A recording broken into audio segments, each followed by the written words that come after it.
I'm Jamie, I'm the Programs Manager at Blacktown Area Community Centres. So we're a not-for-profit organisation. We work across the LGA. We've got a communities, a youth and also a early childhood programs team. My name is Daniel Gopena. I'm the CEO of MECA, which stands for Mount Druitt Ethnic Communities Agency. Our organisation does two things mainly: help people settle well in Mount Druitt, and secondly, we help young people. We work with a lot of young people going to schools, running mentoring program, outside of schools, indoor sports, homework center. I'm Marika, I'm working for The Hive. The Hive is the backbone organization for the Together in 2770 collective, and we work very closely together with community, other partner organizations, schools, council, other government entities and businesses to drive change and create change in the 2770 postcode.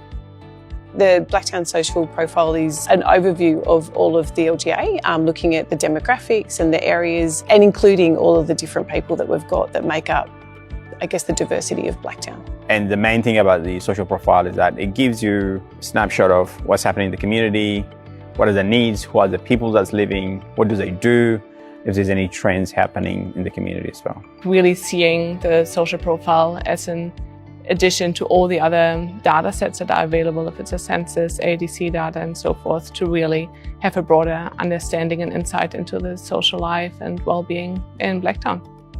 The social profile is great for BAC. It helps us with our programming across all three of our programs. It helps with us delivering programs in different suburbs and areas across the LGA, but it also helps us to advocate for the community to different levels of government for different programs or services to be in those areas. The social profile was really helpful because it as well drilled down right to the suburb level and providing information and data on what's actually is community life looking like. That's actually really important for us to have data more at a very, very local basis. And so the social profile did that and obviously really looks beyond the normal indicators, looking at well-being and how community feels in their suburbs.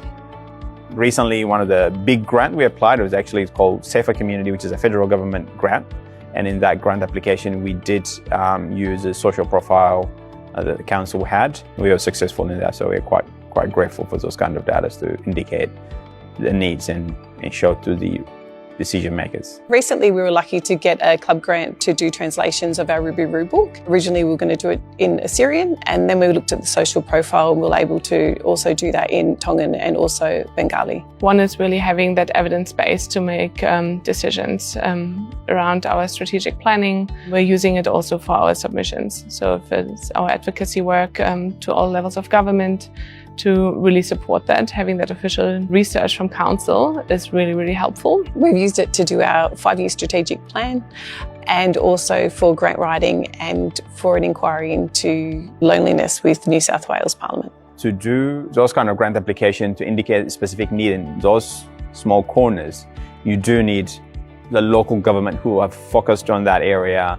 and provided those essential data. The council knowing the community very well and working with the community pretty much daily, that has improved the quality of data we have. So that therefore, I think it's quite essential for us to have those kind of data to help us do what we do. We really saw the benefits of the social profile as a whole to really provide a better insight into the community, into their well-being and the social indicators, and really seeing it also as a potential guide for all levels of government to really direct the work. Originally, when the consultation process was taking place, BAC was instrumental in having the LGBTQIA+ community heard, and also some of those, I guess, community members that were less seen in the community to have their say on the social profile. So we held 2 consultation meetings with the community, one with the LGBTQI and one in Doonside Cottage, where people were able to be heard to have their say on what the community